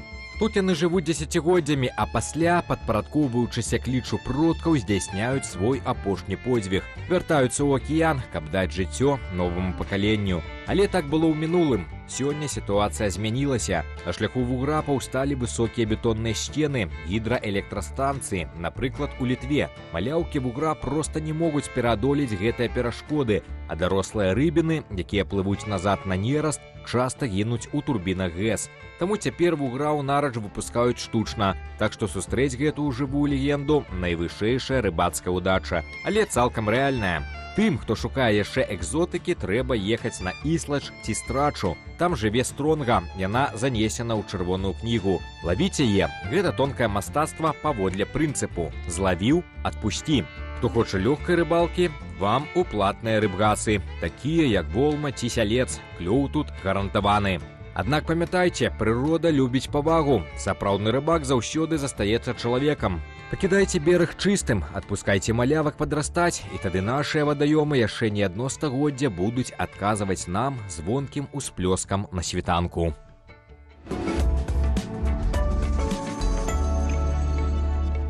Але спадарства, сёння, дарэчы, таксама не толькі пра рыбалку, можна было пра лес таксама гаварыць. Міжнародны дзень лесу сёння. І не толькі пра лес, можна гаварыць пра яшчэ штосьці. І пра гэта і пагаворым. У нас у студыі выкладчык беларускай літаратуры, тэатральны рэжысёр, драматург Васіль Дранько-Майсюк. Сёння дзень, сусветны дзень паэзіі. Паэзіі. Мы, як беларусы, вельмі любім. Так, і беларусы – гэта нацыя паэтаў. і нам ёсць што святкаваць, і яшчэ і пагатоў наша паэзія цікавая, багатая, наватарская, глыбокая, не дасць схлусіць Васіль. Добрай раніцы, рада вас всіх вітаць. Сапраўды, беларуская паэзія, наша выратаванне, она мяне заўсёды, стварае самы сонечны настрой, нават калі за дваром там дождж ці яшчэ якія злыбеды. Гэта так. Які улюбёны верш? Запытаем цябе. Ёсць адзін? Можна выдзеліць штосьці? Ёсць шмат выдатных вершаў. Напрыклад, мой кароткі любімы верш Владимира Прокоповича Некляева.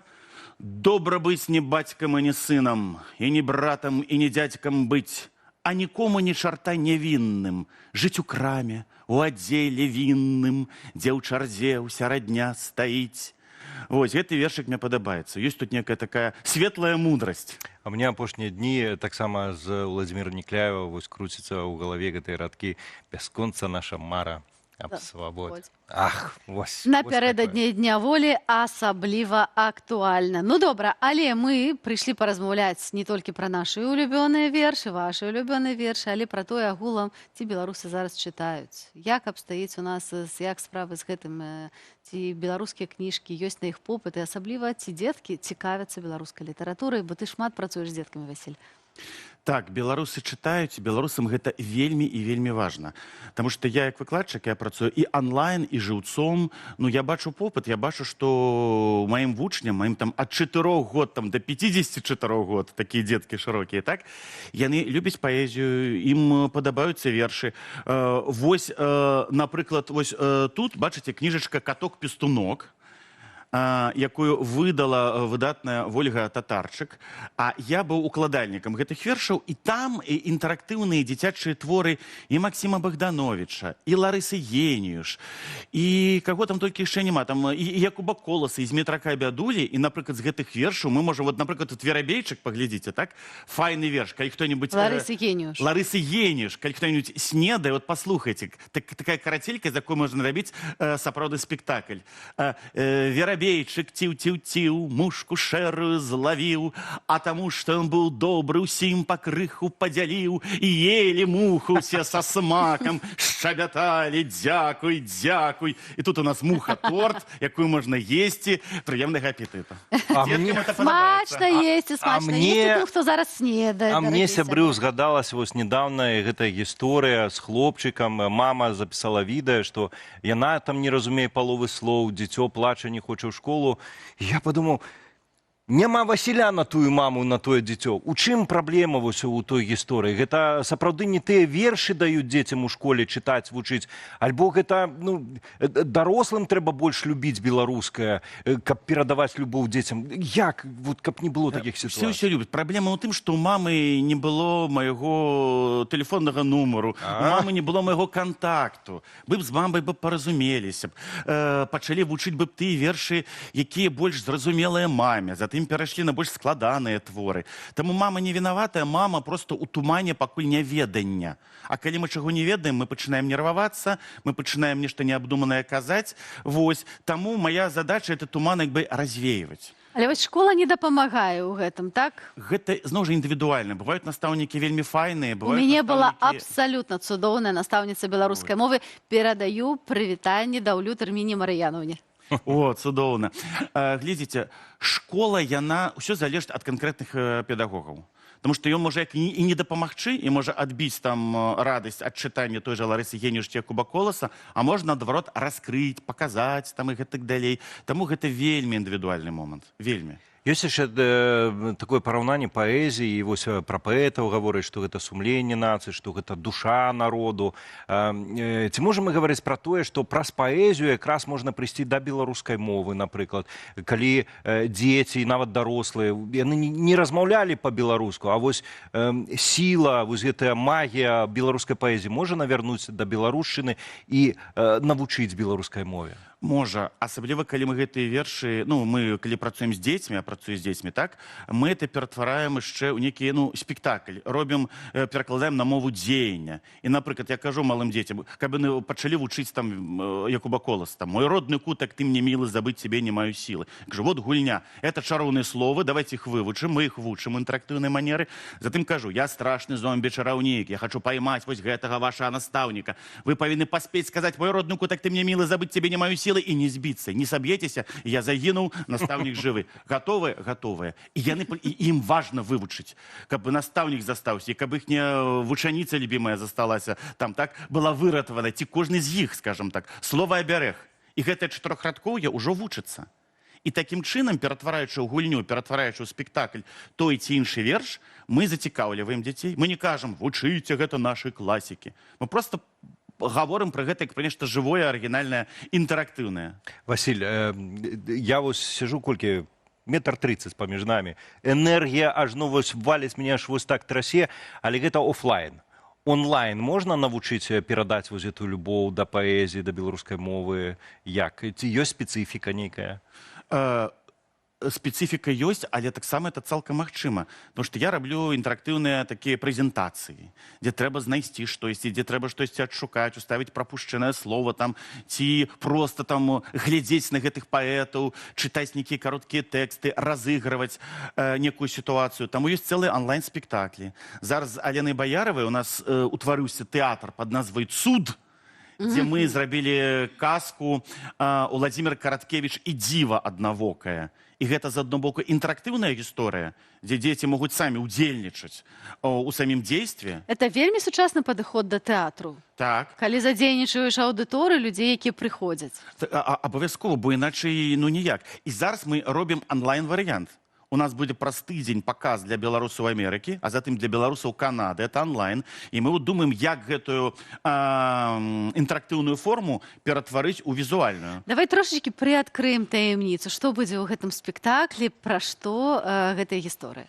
Гэта гісторыя, Владзімір Караткевіч і дзіва аднавокае, гэта гісторыя пра тое, што рабіць, калі на нашу шыю можа скокнуць монстр, тое ж дзіва аднавокае. Это казка Караткевіча была, што ішоў мужик па лесе, на яго ты монстр напаў, кажа, я тебе з'ем, той кажа, не еш, і праз хітрасць, праз некую такую сваю вынаходлівасць ён гэта монстра ў бутэльку пустую з-пад... У нас былі кока-кола ці такійскі квас, там у яго, конечно, быў самагон, ён гэтую бутэльку засоўвае, так? Вось. Таму гэта гісторыя пра то, як мы ратуемся ад тых дэманаў, ад тых д'яблаў, якія хочуць намі маніпуляваць. Там же будзе і гісторыя, казка пра чортаў скарб, всімі вядомы. Калі ж адзін дэман трапляе ў нашу хату, мы готовы з'ехаць з хаты, можна сказаць, эміграваць, але з'яўляецца чароўны артыст, павадыр, паэт, так, які вершы чытае тупу-тупу-тупу, нясе мішка ступу са сваім мядзведзем. І яны ратуюць гэтага беларуса ад гэтага дэмана, скажем так. Калі мы гаварылі, што ёсць узаемадзеянне з аўдыторыяй, вось да гэтай пастаноўкі онлайн,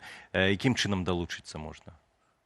Будзе спасылка, будзе адмысловая спасылка там, да якой можна будзе далучыцца, і ну, мы пра гэта яшчэ, я пра гэта яшчэ буду на сваіх старонках пісаць, вось, таму сябруйце са мной, Васіль Дранько-Майсюк. Сябруйце, падпісвайцесь, гэта можна бяспечна, так? Гэта можна бяспечна, я педагог, які працуе... А нават карысна, я бы сказала. Вось. Таму з панядзелка мы пачнем актыўна рэкламаваць гэты онлайн-праект і будзем пісаць там што, як і да чаго. Вось. Васіль, я ведаю, што ты працуеш з беларускімі дзеткамі ва ўсім свеце, вось і онлайн, і офлайн. Якія тэмы самыя любімыя ў дзяцей? Да што яны найлепш рэагуюць вось падчас вашых заняткаў? Ім падабаюцца гісторыі, як кажа вучаніца Зося, а ці будуць страшныя гісторыі, страшныя. Бо я калісьці пачаў для 6гадовых дзяцей, я пачаў з Яна Баршчэўскага. Кот Варгін, там іншыя там такія вот істоты д'ябальскія. Ім падабаецца гэта, і дзе ёсць нейкі страх, але он не такі ўжо і страшны, а цікавы, вострахарактарны, і як мы яго пераадолеваем, як мы яго перамагаем. Таму гэта, можна сказаць, асноўная мая і тэатральная тэма, і педагагічная тэма, як пазбаўляцца ад гэтых жахаў, як пазбаўляцца ад страхаў, і што ў нас ёсць таксама свае там супергероі. То бок гэта не толькі адукацыя, але яшчэ і псіхалогія, фактычна такое ўзаемадзеянне. Вось, які парады бацькам бы ты хацеў, можа, зараз даць свайго прафесійнага досведу, чаму варта далучацца далучацца да такіх заняткаў, чаму варта далучацца да беларускай літаратуры, бо можа не ўсім гэта да канца зразумела, і беларуская мова, яна не толькі наша родная мова, але карыстанне чым большай колькасцю моваў таксама развівае нашыя здольнасці, правда ж? Так, чаму трэба далучацца да беларускай мовы, да беларускай літаратуры і культуры? Тады у вас, калі вы далучыцеся, не будзе пачуцця пакінутасці і не будзе пачуцця страху, таго страху, які перажыла тая бедная мама, якая не ведае, як і што, і пачынае гаварыць рознае. Тады вы будете ведаць, хто вы, што вы, і ўжо будзе нейкі спакой. А нам гэты спакой у нашай сітуацыі патрэбны. Па-другое, беларуская мова лепшая ў свеце. Беларуская літаратура самая цікавая ў свеце. Там такія сюжэты, там такія гісторыі. І там у пісьменнікаў жыццяпіс такі цікавы. У таго ж Якуба Коласа, ці у Владзіміра Караткевіча, ці ў Ларысы Генюш, калі расказваеш пра іх, яны самі як героі гэтых казак і гісторый. І спярша я пачынаю расказваць пра іх, як пра выдатных персанажаў, якія перадолевалі цяжкасці і выходзілі пераможцамі. А затым ужо мы пераходзім да іх твораў. І ўжо гэта цікава. Это цікава, нават просто вершык пра прыроду, а ён яго ў турме пісаў.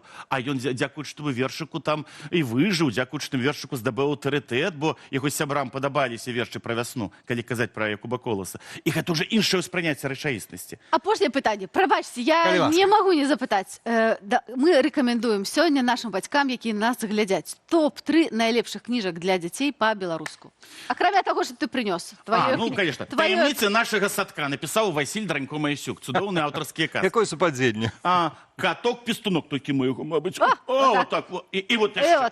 Каток-пестунок. Васіль Дранько-Маясюк сабраў адны з лепшых беларускіх дзіцячых вершаў інтэрактыўных. Чытайце, натхняйцеся. Ну і, конечно, казкі самой Ларысы Генюш. Казкі для Міхаські. «Добрая раніца, Алесь». Гэта яшчэ выданне 70-х гадоў, але яны дзівосныя. «Цацачная крама». Казкі Владзіміра Дубоўкі, як сінячок да сонца лётаў, дзе адна сінічка выратавала ўсіх нас ад снегу, ад замаразкаў самых розных. Таму вот гэтыя і не толькі гэтыя. Конечно ж, «Савось распуснік» Якуба Коласа, дзе адзін коцік перамог страшнага хулігана, які хацеў яго знішчыць. І выйшаў пераможцам. А я б дадаў яшчэ кота Шпрота Ганны Янкуты, і гэтым я бы хацеў і ўсё... А я бы дадала яшчэ беларускую музыку, якую можна слухаць, і ўжо зараз мы яе пачынаем слухаць у раніцу з Белсатам. Далучайцеся, але заставайцеся пакуль з намі, не пераключайцеся. Дзякуй. Дзякуй. Бачыш то, што так важліва, чаму мы пачынаем жыць, калі смерць праходзіць міма, толькі тады мы пачынаем жыць.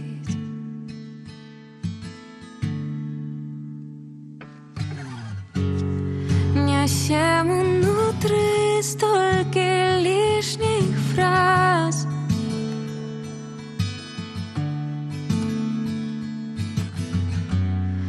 хаваемся спінамі, праўду і тонем.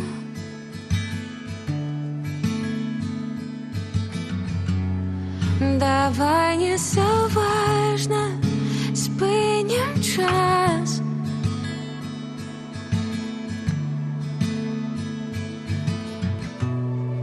і зменім ілюзію сёння.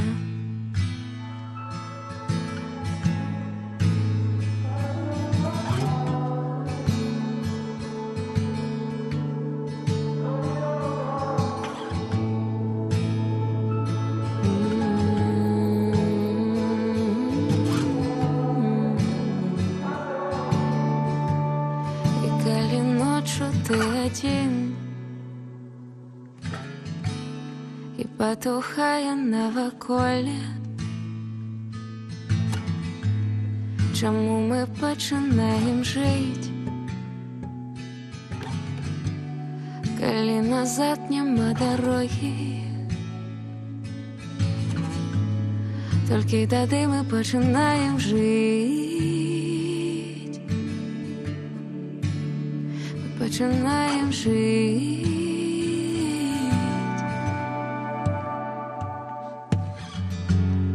Нясем унутры без столько лишних фраз.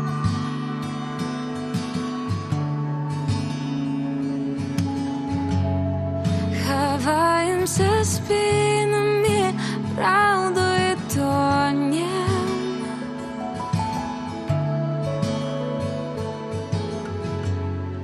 Давай не все важно, спынем час.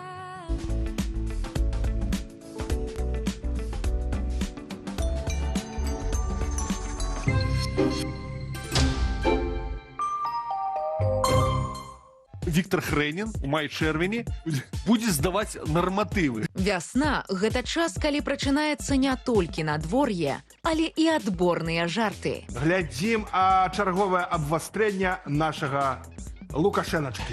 Я медленно. Очень хорошо, не останавливайся.